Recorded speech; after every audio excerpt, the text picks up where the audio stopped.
Put the ad on. No, not the tech lab. Okay. Dad, the other kids on chat say my voice is cracking. Well, it just means you're growing up. Here. I think you're ready for this. Starcraft 2? Well, you're not a kid anymore, son. You should be playing a grown-up game. No more excuses. StarCraft 2 is now free to play. Grow up at StarCraft2.com. Thanks, Dad.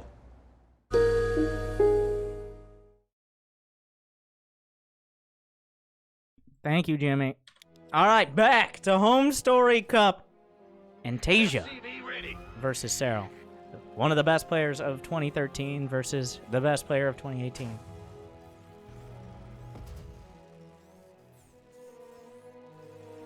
We'll see. Taeja's showing that he can hang with him. I gotta keep talking about how Serral definitely misread that. Which means he's human. Okay. He's human. You don't want to be making a bunch of roaches and then they just sit there. That's the summary. So, but we'll see. What if Serral reads it correctly this time? Like on Lost and Found, I feel like Serral had a very good beat on what Taeja was doing. Taeja was still able to get some punches in, but it never really felt like Serral was at risk of losing the game. It just felt like Taeja was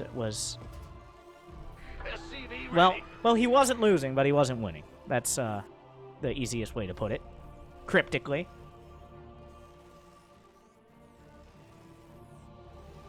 But we are on Blue Shift, which is a bit more of an aggressive map because there's no ramp leading up to the natural base. And of course, we're going back and forth on the first-person cameras. These are the players playing. And now, unfortunately, because of the way replays work, spoilers, this is a replay. Thank you to Take TV for putting on Home Story Cup, of course, and also sending out that replay pack in such a timely manner. But unfortunately, we can't see the exact mouse movements, but you can see the mouse selections, the camera movements.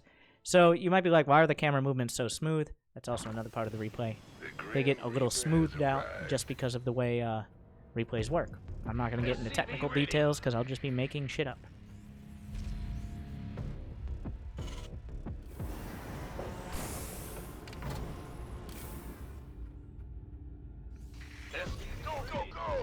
Alright, the first Reaper coming up.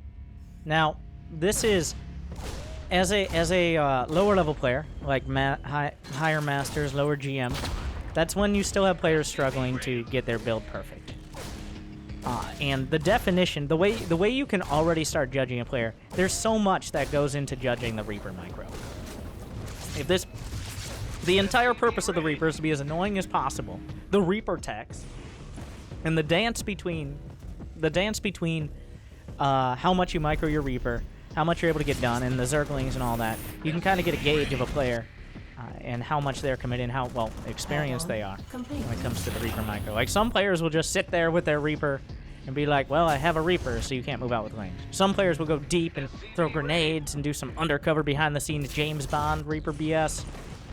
It looks like Taeja is one of those guys. But of course he is. Yeah. You feel it, drones. And to that, the drones say, yep, yep, yep. It was worth it. Okay, I have no regrets. Besides, you think no regrets saying he'll eat a shoe if Rogue doesn't get out of his group? Just bringing that up again. We'll just keep bringing that up. I feel like no regret should eat a shoe while Roddy is taking his shirt off, and then everything will be right in the world again. Ready to raise some hell. More Hellions coming out. SCV ready. It is going to be a Cloak Banshee Hellion. This is it's seen a little resurgence. I don't know if it's just because players are kind of going back to default builds. Where's my Battlecruiser, Taeja? I want my Battlecruiser. Anyway, oh, the Zergling's actually able to counterattack, but Taeja smartly held his Hellions on the ramp out of vision of Serral.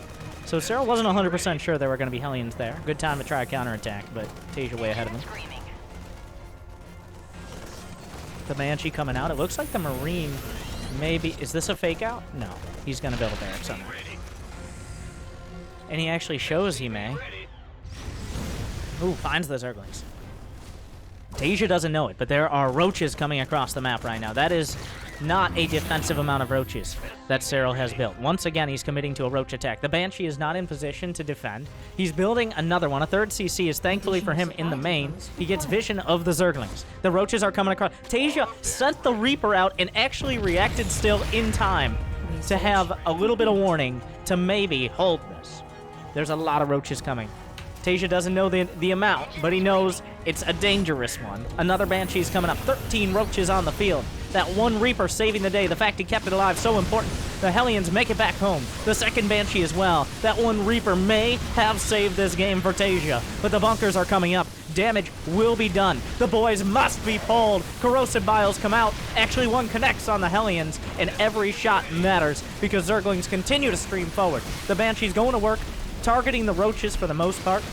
Unfortunately, he moved off of his reactor, so he's not able to build any Hellions. Well, he's not able to build Hellions very quickly. He's building a tank. SCVs for repair. He's starting a third orbital command. He knows when the storm finally ends, he must rebuild. But when does it end, and how much damage will be done?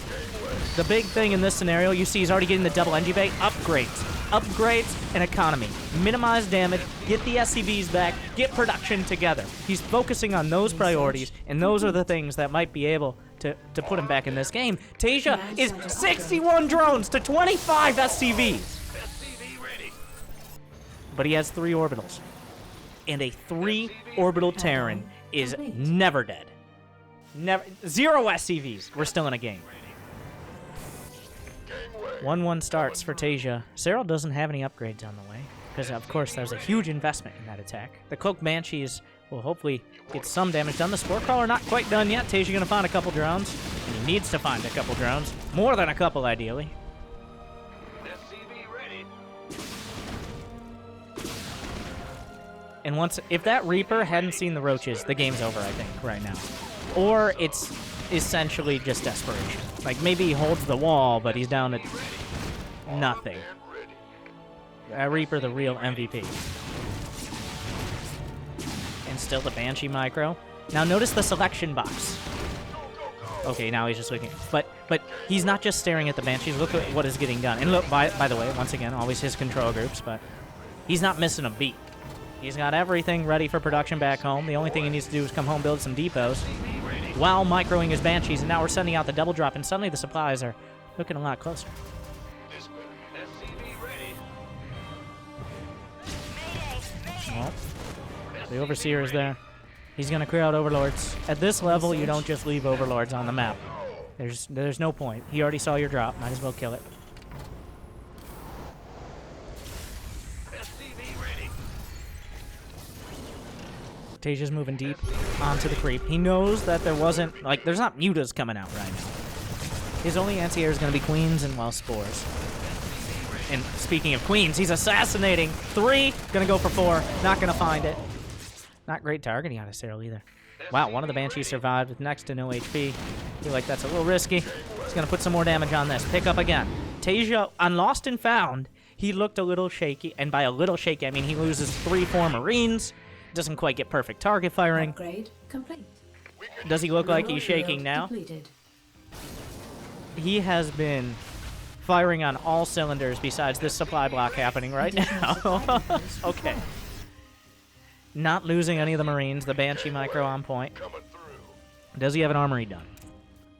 Armory is done. He can start the 2-2. That should be happening in just a moment. He just finished up the 1-1 a moment ago. Continuing to stem forward. Taeja's at 386, 87 actions per minute. A few more at this moment. Serral at 420. And that's why the game is not nearly over when you're down 30 SCVs. Because the effectiveness, when a Zerg commits that much to those early tech units, it's hard to recover without taking some damage, and Taeja is dealing out the damage. He's out for another attack. He's got 1-1 done. Serral has finished it up as well. Taeja should know that by now. He's been looking at the Lings and Banes. Continuing production. 2-2 has started as well. A very important part of this. 72 drones to 58 SCVs, but if he doesn't have a 4th, Serral's going to be in a rough spot. He's on the creep. Lings and Banes trying to come around. Hydralisks do not have groove spines or muscular augments. These are some... Oh! Looking away for a split second. That's not what you want to have, but he's target firing the Banelings. The tank's doing an incredible job. The Marines, not a beautiful split there at the end. He was a little bit out of position, and Serral strikes back. Taeja slips a bit. He was looking the other way. The Banelings closed the distance, and the Marines stood their ground, but maybe it was ground they shouldn't be standing on. Serral crushes that attack, but he lost his fourth. Now, he may have the base to the north. Taeja doesn't know. He has an idea. He's been sending out scouts. I think he's sending one out right now. I believe that's a Marine on the minimap there. Is he already transitioning? Oh, he's building Marauders. The Marauders, well, to have some options in the later game, as well as tank Baneling hits. Banelings are a real and present danger at the moment. There's a tank at the back. Of course he has it. A full wall. Tanks tucked in there. Depots to slow things down. He's setting himself up to defend against the Swarm. But he can't sit back. You can't just sit back. You're going to get overwhelmed. Like, if he sits back, sure, Serral might not be able to attack him, but there's going to be Hive Tech. There could even be things like Infestors, Bane Mines, eventually Broodlords and Ultras and Vipers. Serral actually is really, he's a big fan of his Vipers. So. But the Marauders are in production. Taeja is up to 8 racks now. Scans the top base. He realizes the fact that that top base is not done is big for Taeja. That means Serral was a key base to take out.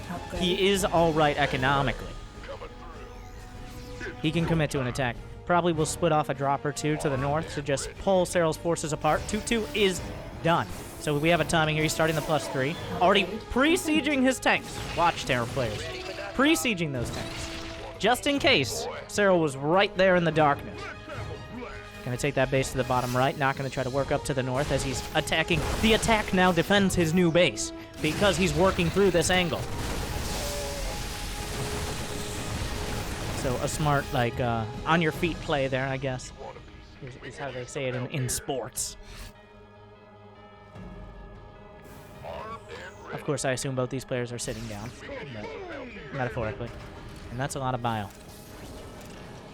2-2 is done, but 2-2 is about to finish for Serral. I'm not sure what that is up to the north. It is a single Cloak Banshee, but Serral's on top of it, already an Overseer there. The tanks will siege up, though. That was a lot of forces he committed to the north. Serral was expecting a more concerted attack, so his forces weren't quite here. But now Taeja, okay. Oh, but Serral's not going to let him retreat for free. The Banelings crashing through, but they're hitting Marauders. The concussive shell's helping out. The tank's targeting down. Taeja holds the line, and he drives it back. The Banelings got so close, but a handful of Marauders and some great tank shells came in and saved the day. Serral driven back onto his creep. SCV ready. More Vipers on the way. +3 attack. Taeja didn't quite have the resources for +3 armor. Oh, a nice big hit as well for the tanks. Has he been upgrading tanks this game? Mech weapons level 1.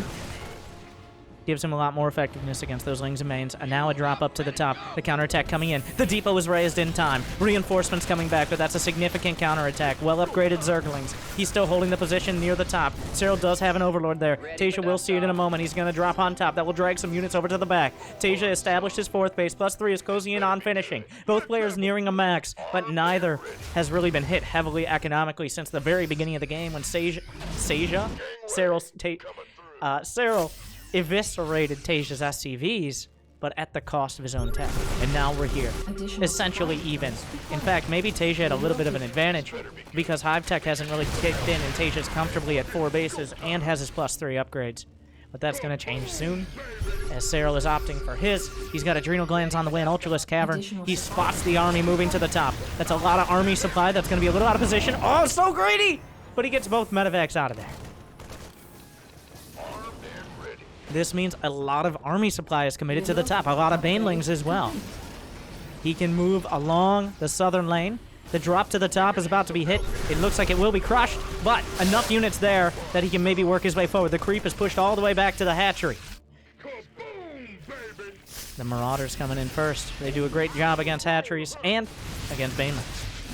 The tank's not quite in range, but the bio is pre-splitting.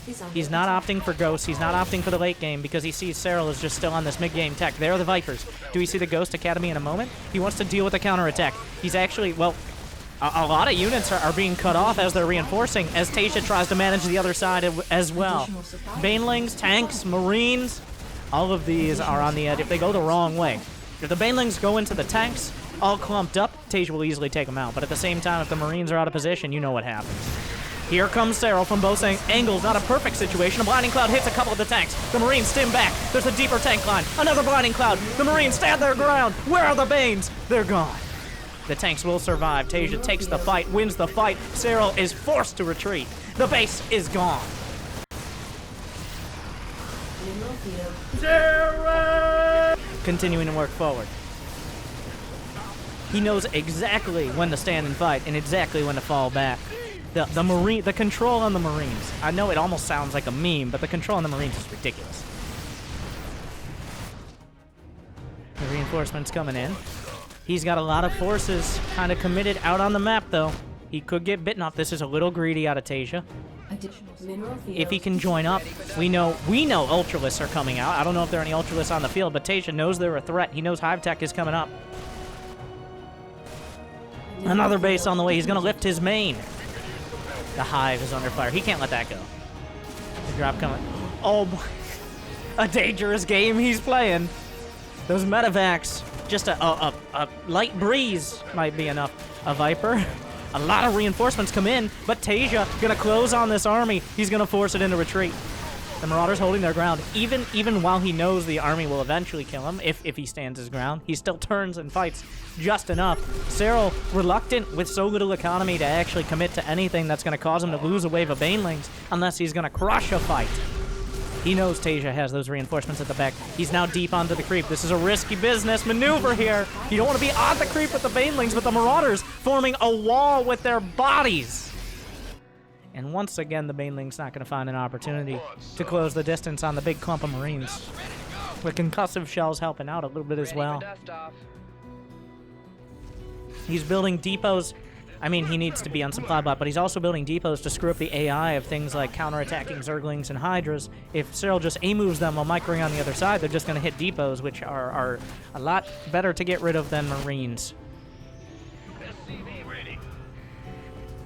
Base in the center being taken. Taeja's going to a 5th and a 6th.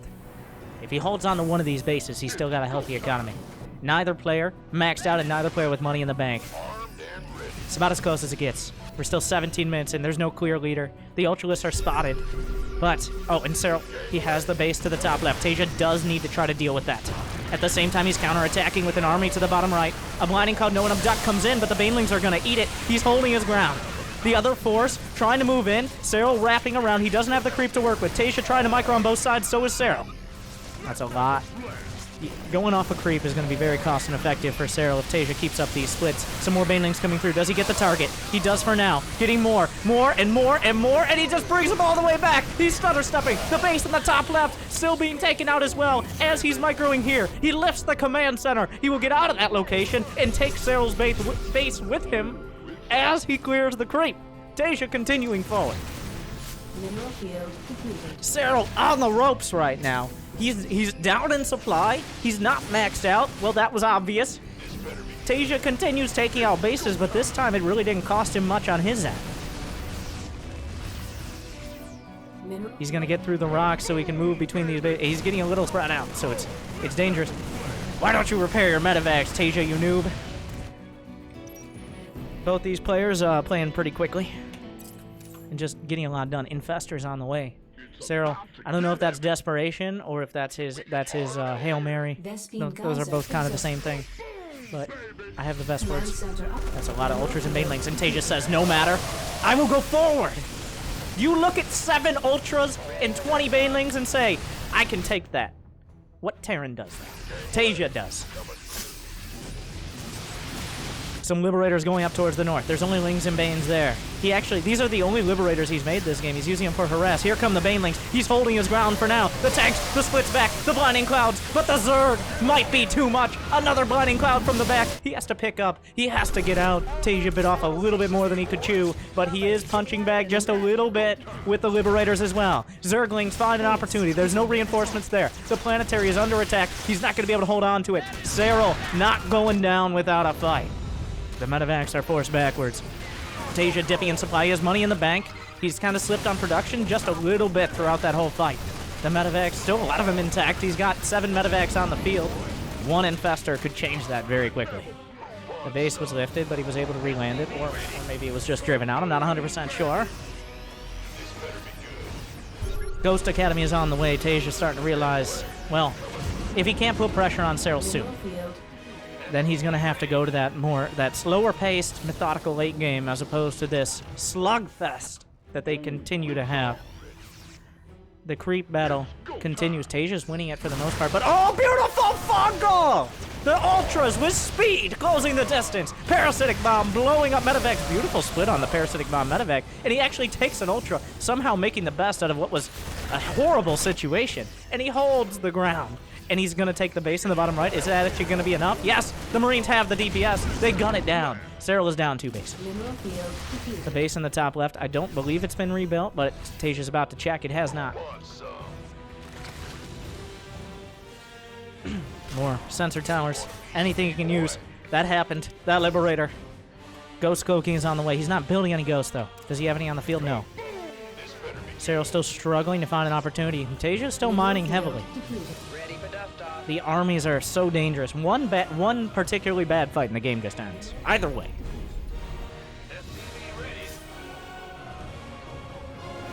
Just working his way forward. He knows that base is being rebuilt. Taeja continuing to apply pressure.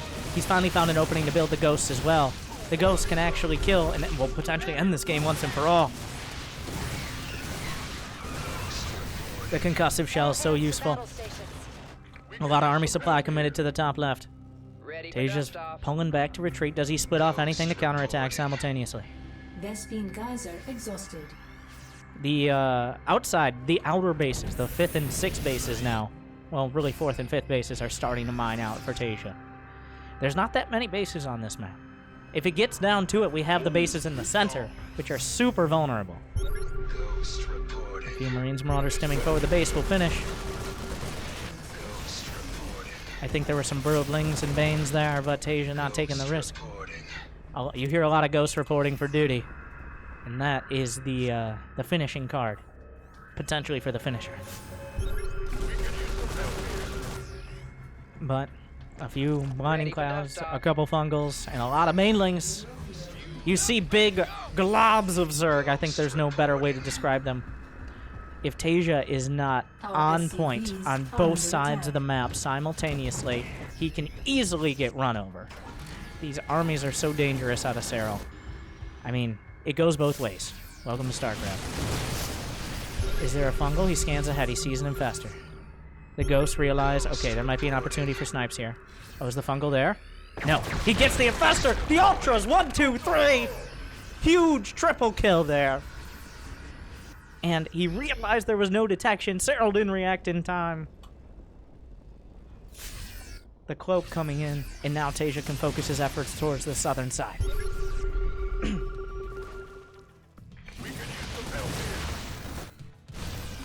Another set of scans comes forward. The ghosts will move their way over towards the front. At this point, it looks like Taeja really just going to focus this angle. The ghost coming in from the back. Where are the Banelings? He's not even looking at the bottom, so he's making sure to get the snipes off. Are there any EMPs? He doesn't land any. The Blinding Cloud's at the back. He's able to snipe off a few Vipers. He retreats. The ghosts somehow maintain it at the back line. The Banelings are gone, but so is a lot of the Marines. The Orbital under fire. He might be able to get some return fire. Dodges one fungal. Looks for more snipes. That fungal is big. That's a lot of ghosts. He needs to pick them up and get out. He's retreating to his reinforcements. Taeja still producing. A lot of the Banelings doing well. Remember, when Banelings attack, they die. The Infestor is sniped out. It's pretty much just ghosts and a handful of bio. Both sides suffering heavy losses. Taeja is forced off the base. He's been more cost-effective this match, which pays off in the long run, but not if he can't keep up his production and eventually counter what Serral has on the table. There's still 50 SCVs against 63 drones. Serral has retaken the top left. He may have retaken the bottom right. Taeja isn't sure yet. A lot of medevacs on the field. Finds a nice little clutch of Zerglings. The base definitely retaken. Is there anything there? Serral spread very thin. Taeja as well. The creep continuing incessantly throughout this game. Serral about to break 500 average APM. Taeja a little bit closer to 400, but of course, building Zerglings, just based on their nature, inflates it a little bit. Let's look at the effective actions per minute. 228 to 303, which means these players are doing 6 to 7 different actions that do different things per second. Wait, is my math really bad? 4 to 5? I don't... A lot! Very fast players! Base is under attack. I never do math. Very fast. Taeja is holding on to these bases. Serral can't crack them. He doesn't have Brood Lords. He doesn't have a huge amount of infestors. He's building turrets to zone. Depleted. If he can hold on to any of the middle bases, really. Serral, he just doesn't have cost-effective units. Wait, he's just now getting Burrow? I thought he had Burrow before. I guess I was wrong about that. His base is exposed. He might be able to just target it down. Not drones. Drones not the greatest units at fighting Marines, but the base not going to go down. He tries a Hero Marine to save it. But here comes Serral. He needs to make a move soon. But Taeja not letting it go. Does he have a nuke? But stimming in. This base, the third or fourth base, whatever that is, still hasn't mined out because Taeja hit it so many times. He's going to hit it one more time. It's gone. Along with all the drones. Serral still has a huge amount of supply, though. It can evaporate very quickly. Much of it is in Banelings. It's getting to the point where there's only so much left on the map. We're mining out. It's getting there. It's still 5-10 minutes till the map is mined out, but we're getting there. Does Taeja have the building armor, or the Neil Steel armor, as it's called now? He does not. Not as of yet.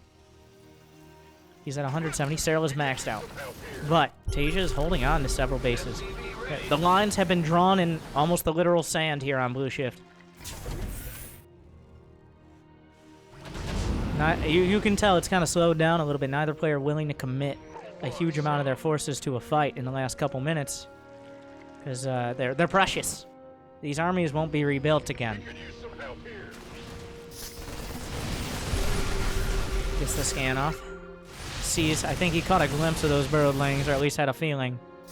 Star senses. Oh, there's the, yeah, well, yeah, there it is. Oh, surprise! It's like a campaign mission. But he's able to hold on to most of his units. Thankfully didn't hit the ghost, and now he knows. That was very scary. Oh, Taeja kept his cool, but like, a few medevacs went down, but the ghost will take revenge from the infestor. Serral is maxed out here. We don't see any other big sorts attack showing up on the field or on the production tab. He has taken the northern base. Taeja's gonna push. We're running out of places to go. Oh, Taeja caught. Oh no! He lost a couple medevacs and much of the units down here.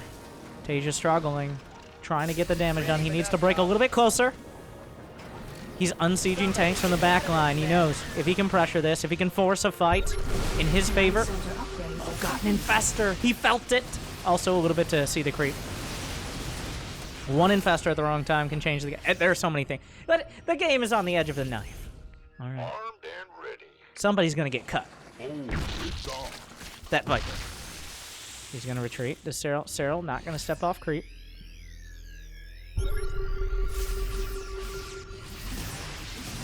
Just Marauders spreading forward. Here comes Serral. Oh, but the attack from the back. The Ghost in retreat. He's looking for an opportunity. Blinding Clouds are good. He's holding his ground. He's holding his ground. The Ghost at the back. The Banelings closing the distance. Cloak at the last possible second. On the high ground were the tanks. He was forced into retreat. He was forced back. He lost the tanks. The Blinding Clouds, but the Ghost put the cloak over their heads at the last second. Turn the tides. And Taeja, he's moving for the fungal at the back. but there's no units left to take advantage of it. Enough medevacs survived. Serral, he used everything. And Taeja, he had enough. Oh my god. I actually... Okay. We're gonna watch that last fight from Serral's side. I think we have to. Like, we're gonna... What goes through Serral's head when this fight is happening?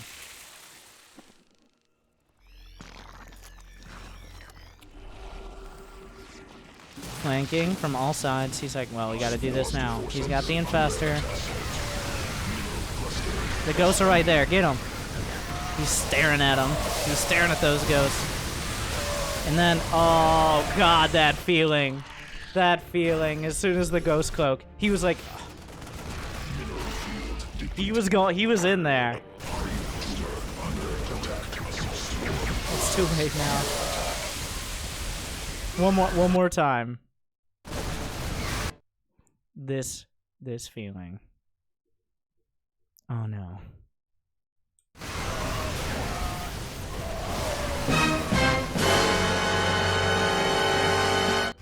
And the ghosts are gone. And that forced him into total retreat. Now, did Serral have... I wanna see one more thing.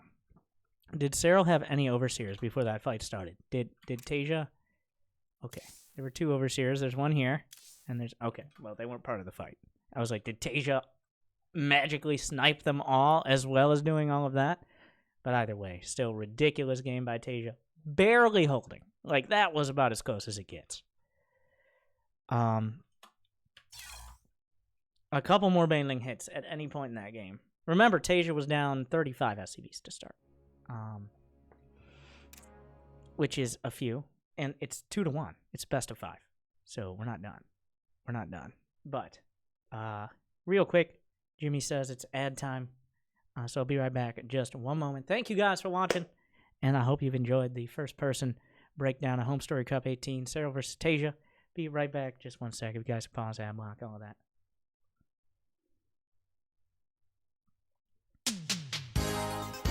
Welcome back, everyone. I'm Winter, and I'm here again. Now, I know we haven't been talking much about it lately, but I'm here to talk to you about combat shields. Terrans, from Bronze to Grandmaster, need to stop forgetting... Taeja didn't do it last game, but in general, you need to stop forgetting combat shield. Stop it. Stop complaining that Storm and Banelings are imba when your Marines could have like 20% more HP. So, I don't want to hear it. You whiny-ass Diamond Terrans. I don't want to hear it anymore. Get combat shield. It's like, well, I did get combat shield. It's like, well, then stop stimming your units 3 times before you get into a fight. Can we do that? Can we do... But I ran up a ramp in the Storm. Why can't I just use Marines and Marauders the whole... Stop it. Go play Protoss for 2 days. Okay. Stop it. No more. And if you're like, I don't even want to play this game anymore, well, then you can watch. And if you like watching, make sure to smash that like button, because that's the only interaction you're going to have if you're not actually playing. Or subscribe, whether with Twitch Prime or on the YouTubes. But apparently also on the YouTubes, you also got to ring the bell. Nope, well, close enough. Because I still don't know exactly what that does. But everybody says it, so I'm saying it. Get it done. Make it happen. Thank you. This has been a public service announcement. Now, back to your regularly scheduled programming.